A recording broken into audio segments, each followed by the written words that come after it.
Olá a todos. Preparem a pipoca, tragam o refrigerante para o sofá da sala, deixa seu like, liga a TV no Instagram e no YouTube e segura esse coraçãozinho aí que este vídeo reconstrói um inquérito que poderia ter sido feito por Tiago, irmão de Yehoshua, conhecido como Jesus.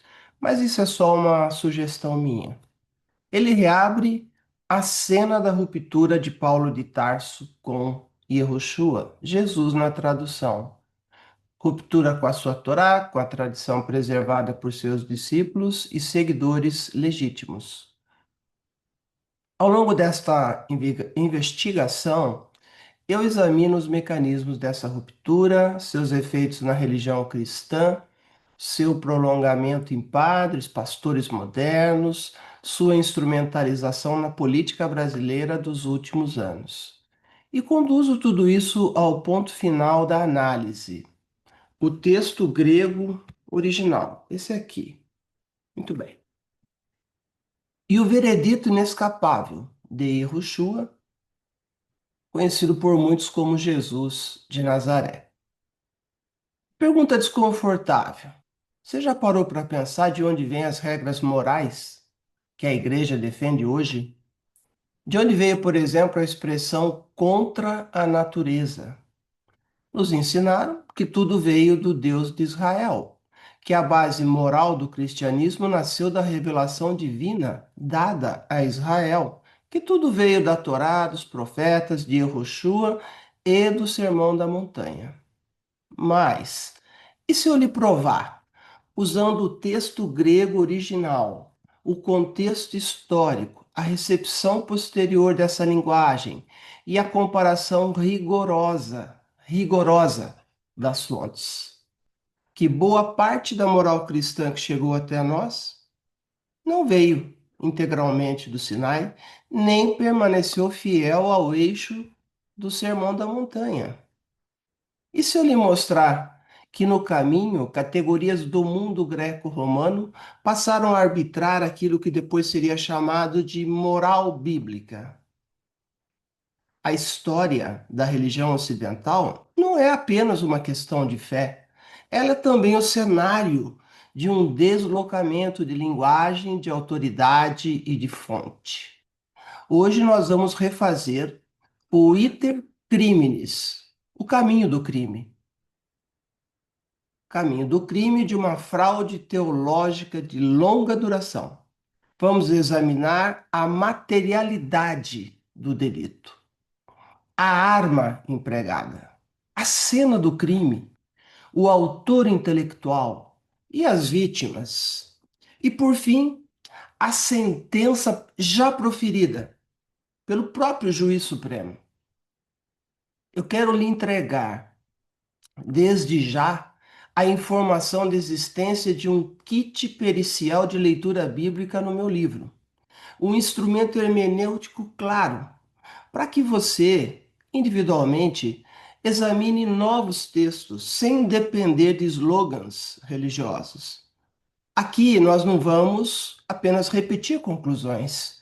Nós vamos observar a palavra original, o contexto imediato, a matriz textual, a tradução recebida e o efeito teológico produzido por essa tradução que você tem hoje com você em mãos.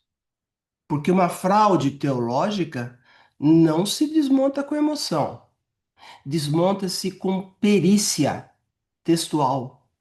E este inquérito do julgamento final já está concluído por mim. Eu publico aqui como uma pesquisadora e uma coronel do século XXI preparada na área judicial, para que siga com as duas testemunhas do final dos tempos e seja entregue ao próprio procurador-geral, biblicamente falando, Moshe, Moisés na tradução, que o oferecerá ao juiz supremo Yehoshua, que você conhece como Jesus. Ato 1. O crime. A anomia. Todo inquérito começa pela materialidade do delito. Qual foi o crime? O crime foi a anomia, não apenas o pecado em sentido vago, não apenas a iniquidade como abstração moral, mas a ruptura com a ordem normativa divina. A palavra grega é anomia e ela não é neutra. Ela preserva no próprio vocabulário a sua ligação com nomos, em grego. Por isso, aqui não se trata simplesmente de maldade difusa, trata-se de desvinculação da lei, de violação da ordem estabelecida por Deus. E por que isso é decisivo? Porque o próprio Yahushua, Jesus, como você conhece, lá em Mateus, capítulo 5, versículo 17, declara que não veio abolir a lei nem os profetas. Esse capítulo é o Sermão da Montanha. Em Mateus 5, 18 e 19, ainda Sermão da Montanha, ele reforça a permanência dessa ordem e a gravidade de relaxar mandamentos. Portanto, quando chegamos a Mateus 7:23, ainda no Sermão da Montanha, portanto, o mesmo discurso de Yehoshua, a sentença final precisa ser lida à luz desse contexto. Em Mateus 24:12, o próprio Yehoshua profetiza que o amor esfriaria porque, olha o texto grego, a anomia se multiplicaria. Em 1 João 3,4, ainda no texto grego, o texto é direto. O pecado é a anomia. Aqui está o ponto crucial. Ponto crucial. Na recepção posterior, sobretudo quando a anomia passa a soar apenas como iniquidade, ou perversidade, ou maldade moral genérica, segundo os tradutores, enfraquece-se o elo entre a condenação de Mateus 7:23 e a defesa explícita da lei em Mateus 5:17 a 19. Esse é o problema. Não apenas tradutório, hermenêutico, catequético, civilizacional. Quando a tradição ouve apenas, e você ouve na tradução, lê nas suas traduções, iniquidade, o ouvido religioso moderno entende apenas maldade, pecado, gente ruim. Mas o contexto do Sermão da Montanha é mais grave do que isso. O Messias não está condenando apenas pecadores em abstrato. Ele está condenando uma religiosidade ativa, carismática, visível, que fala em seu nome, enquanto opera em ruptura com a ordem normativa que ele mesmo reafirmou. O resultado foi profundo. O texto deixou de ser ouvido como denúncia da religião dissociada da ordem divina da Torá e passou a ser lido apenas como uma reprovação moral genérica. O crime, portanto, foi este: separar a fé no Messias da obediência à ordem normativa que o próprio Messias confirmou. Foi construir uma religião que preserva o nome de Yahushua, mas esvazia o eixo jurídico, teológico do seu ensino. Ato 2. A arma do crime. Physis, helenização e linguagem imperial. E qual foi a arma usada para cometer esse crime?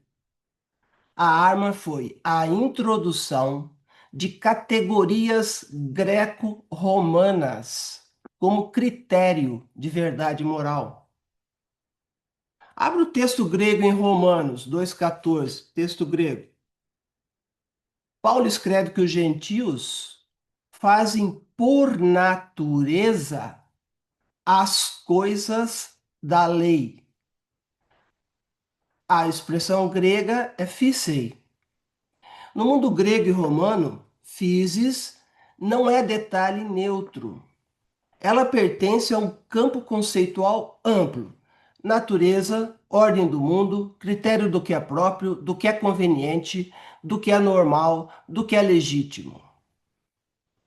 Quando essa categoria entra no discurso religioso, ela não entra vazia. Ela carrega consigo um horizonte filosófico e civilizacional. É por isso que a expressão contra a natureza grega, é o texto grego, precisa ser investigada com extremo rigor. Esse vocabulário não nasce como eixo central da Torá de Yehoshua. Ele pertence ao universo de physis, como critério filosófico, como critério jurídico e social. Aqui está a operação decisiva. Uma linguagem externa à matriz hebraica passa a arbitrar o que é aceitável ou condenável no campo religioso. E ao fazer isso, o discurso moral começa a se deslocar da aliança, da lei e da santidade de Israel para categorias do mundo imperial. Assim, a arma do crime não foi apenas uma ideia, foi um mecanismo de tradução civilizacional. Helenizar a fé, romanizar a moral e depois apresentar essa nova configuração como se fosse a própria voz do Deus de Israel.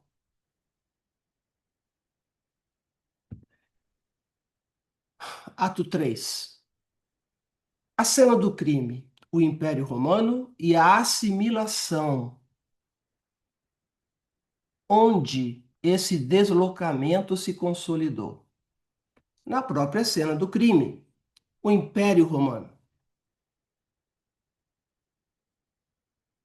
O movimento original nasce em Jerusalém entre judeus, dentro do horizonte da Tanar, da Torá e da expectativa messiânica de Israel.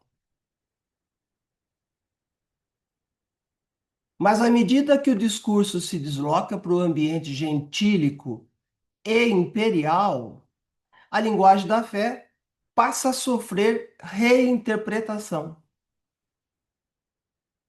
A cena do crime é precisamente esse espaço de assimilação. Público gentílico, retórica imperial, moldura romana, pedagogia da submissão.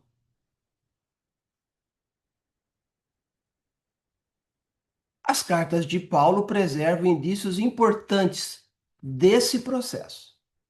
Em 1 Coríntios 11:14, Paulo apela àquilo que a própria natureza, physis, ensinaria a respeito do cabelo dos homens, mobilizando novamente um critério que não nasce da Torá, como eixo normativo central. Em Romanos 13, a submissão às autoridades é formulada em termos que exigem leitura crítica, porque o poder imperial é apresentado com uma legitimidade que, historicamente, precisa ser examinada com cuidado. O ponto aqui não é simplificar tudo, é perceber o padrão. O que nasce em Jerusalém vai sendo progressivamente lido sob filtros que pertencem ao mundo de Roma. A cena do crime, portanto, é o ambiente em que a linguagem do império começa a falar em nome da fé. Aquela situação do cordeiro com voz de dragão. Ato 4. Dar nome aos bois. Quem ocupa o centro desse processo? Paulo de Tarso. E aqui é preciso falar com clareza máxima. É preciso, como se diz, dar nome aos bois. Paulo não aparece neste inquérito apenas como um intérprete divergente, nem apenas como um missionário fora de Jerusalém, nem apenas como um formulador de linguagem nova. Ele aparece como agente central de uma ruptura. Porque quando separa a fé da lei, quando opõe graça e Torá, quando desloca a fidelidade concreta à ordem divina para outro eixo de validação religiosa, quando transforma a lei em peso, em condenação, em estágio ultrapassado, em algo impróprio para a plenitude de vida espiritual, ele não está apenas reinterpretando. Ele está produzindo aquilo que o próprio texto grego chama de anomia. E aqui é preciso entender com precisão o que isso significa. Anomia não é apenas pecado em sentido vago, não é apenas maldade genérica, não é apenas desobediência moral abstrata. Anomia é ruptura direta com a lei. É desligamento da ordem normativa de Deus. É a recusa da Torá como eixo vinculante da vida fiel. É a separação formal entre religião e mandamento. É o corte entre fé e obediência. Por isso, quando Paulo ensina uma fé desvinculada da Torá, quando sugere que a lei foi superada, quando rebaixa a instrução divina a uma condição inferior, quando trata a ordem normativa como estágio vencido por outro princípio, o nome disto, nesta investigação, não é amadurecimento, não é progresso, não é plenitude. O nome disso é anomia. E é por isso que esta tese precisa ser formulada sem hesitação. Yehoshua é a Tanar encarnada, viva.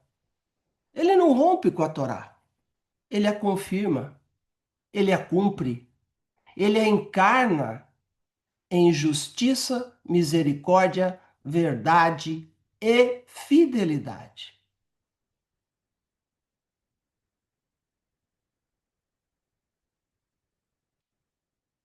Mas Paulo, ao separar fé e lei, ao deslocar o centro da aliança, ao abrir caminho para uma religião desconectada da ordem normativa reafirmada pelo próprio Yehoshua, Jesus na tradução, torna-se nesta leitura a anomia encarnada. E se Yehoshua é a Taná encarnada, e se Paulo é a anomia encarnada, então a consequência teológica desta investigação é inevitável. Paulo se torna o anticristo. Não no sentido caricatural de fantasia religiosa, mas no sentido hermenêutico, histórico e teológico mais grave. Ele é o contra-testemunho do Sermão da Montanha. A contramatriz, a contralinguagem, a estrutura que preserva o nome do Messias enquanto rompe com a ordem do Deus de Israel. E os seus seguidores, na medida que perseveram nessa mesma ruptura, na medida em que reproduzem essa mesma separação entre fé e Torá, na medida em que continuam chamando de plenitude aquilo que o texto nomeia como ruptura, tornam-se também continuadores dessa mesma anomia. Porque não basta pronunciar o nome de Yehoshua, é preciso permanecer naquilo que ele confirmou. E aquilo que ele confirmou foi a lei, os profetas e a fidelidade à ordem divina. Por isso, neste inquérito, Paulo não surge apenas como autor de uma divergência. Ele surge como o arquiteto da ruptura, o operador da anomia, o agente de uma religião que conserva o vocabulário do Messias, mas desloca o seu fundamento. E quando a Torá é rompida, rebaixada ou tornada secundária, não estamos mais diante da fidelidade de Yehoshua. Estamos diante da anomia.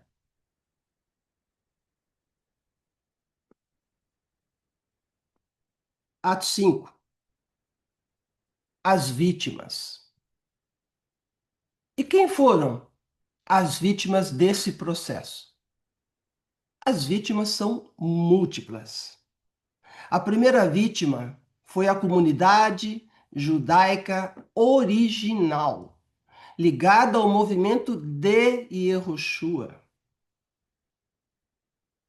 orientada por Tiago, irmão de Yehoshua. Os apóstolos e os primeiros seguidores que viviam dentro do horizonte da Torá. Esses foram progressivamente marginalizados na memória teológica posterior, chamados de forma pejorativa de judaizantes.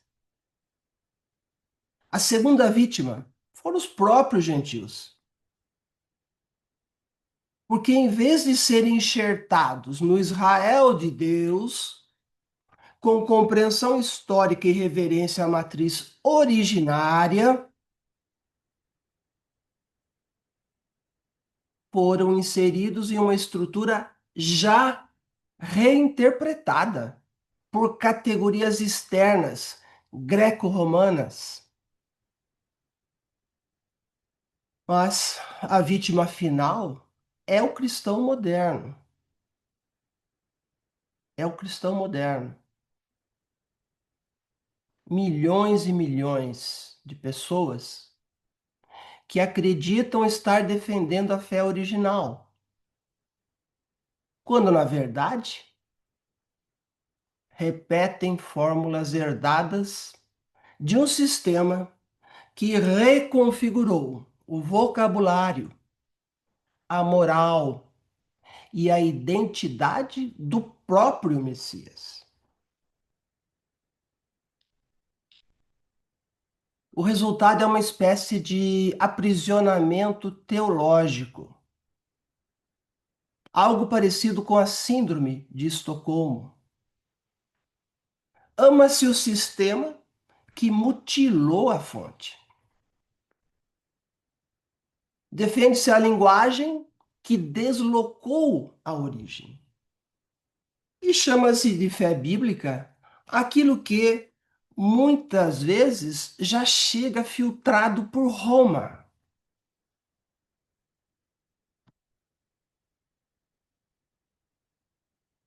Por isso, o dano não é apenas doutrinário, é histórico. identitário, espiritual e civilizacional. As vítimas do crime são aqueles que perderam o acesso à fonte. Inclusive o texto grego do Novo Testamento e a própria palavra do Eterno, Bíblia hebraica.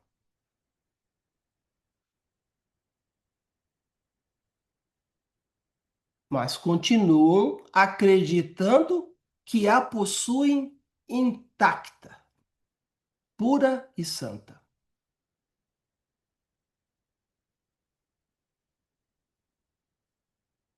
Atos 6. O julgamento de Yehoshua. Mas todo crime tem julgamento. E o julgamento foi feito pelo próprio juiz supremo, que já proferiu a sentença. A sentença está no texto grego. Mateus, capítulo 7, 21 a 23. Aqui, Yehoshua, Jesus na tradução, não condena ateus, nem pagãos por ignorância. Ele condena agentes de uma religiosidade ativa, carismática e visível. Gente que profetiza, expulsa demônios, faz milagres em seu nome. E mesmo assim ele declara: o depoti egonon umas, nunca vos conheci, nunca tive aliança com vocês.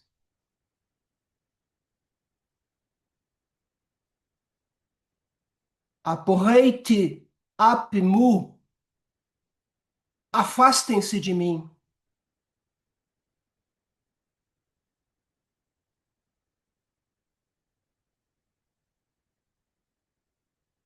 Hoi ergazomeni tenamo mi an. Vocês que praticam a anomia. Anomia.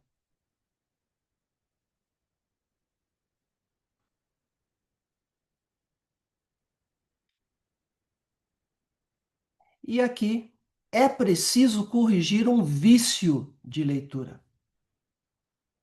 Quando a tradição lê anomia apenas como iniquidade, o ouvido moderno entende apenas maldade moral.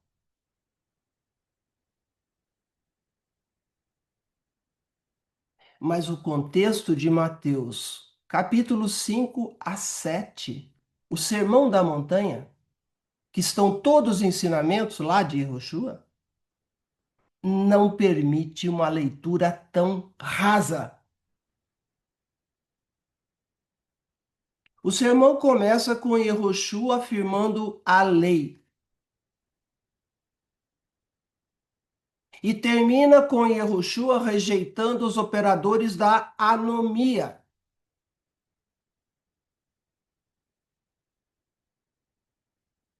Portanto, a sentença precisa ser ouvida dentro desse arco. O problema não é apenas a perversidade em abstrato. O problema é a religião que invoca o nome do Messias, enquanto rompe com a ordem normativa divina que ele confirmou.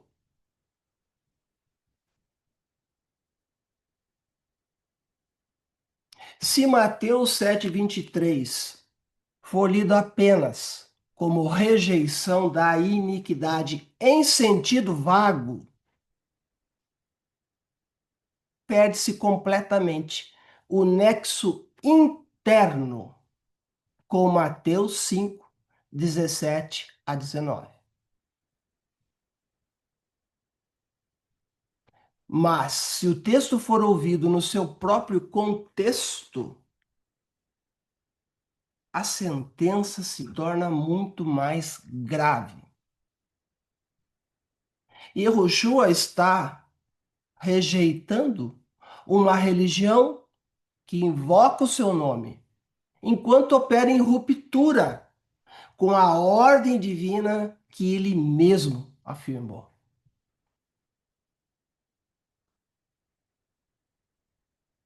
O Sermão da Montanha começa com a reafirmação da lei e termina com a rejeição dos operadores da anomia. Esse arco interno, num único discurso ininterrupto, não pode ser apagado, sem mutilar o próprio discurso do Messias. Portanto, o julgamento já foi dado no mesmo sermão da montanha. Não basta falar em nome de Yehoshua, Jesus na tradução.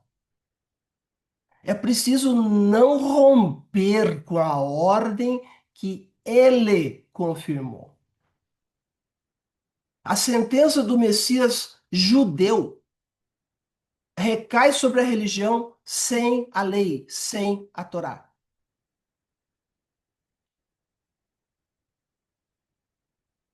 Vamos ao 10. Epílogo. A verdade, a dor.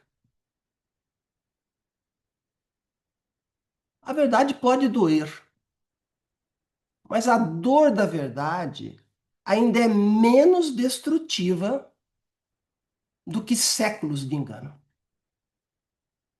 O que está em jogo aqui não é apenas divergência teológica, é a origem da fé, a integridade da linguagem, a identidade do Messias e a honestidade de leitura.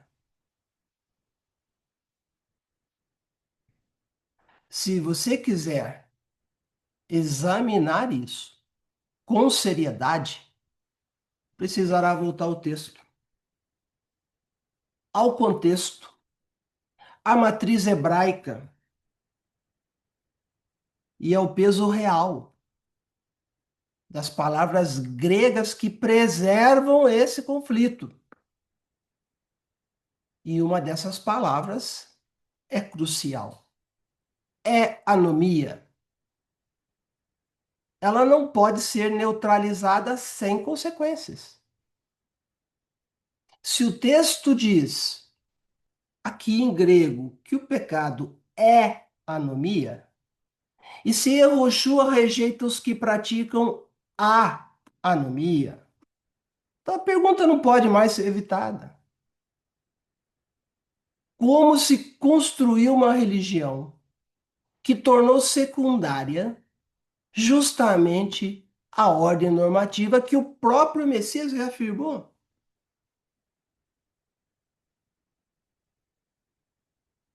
É por isso que o meu livro te entrega um kit pericial de leitura. Diante de qualquer novo texto, faça 5 perguntas. Primeira, qual é a palavra original? Segunda, qual é o seu campo semântico real? Terceira, qual é o contexto imediato? E quarta, como a tradição traduziu? E a última, a quinta, e o que essa tradução preservou ou obscureceu? Se você aplicar esse método, você perceberá que muitas certezas religiosas modernas dependem menos do texto original e mais da recepção posterior que domesticou o texto. Entende? Confira no texto grego tudo o que eu falei neste vídeo antes de chegar a conclusões precipitadas e sem embasamento no texto grego. Estude, compare, volte às fontes, volte ao grego e ao hebraico. Volte às fontes. Não diz aí na sua Bíblia que foi a tradução tá igual tá aqui? Confira. O inquérito está publicado. As provas foram apresentadas. E o julgamento final já tem sentença no próprio texto.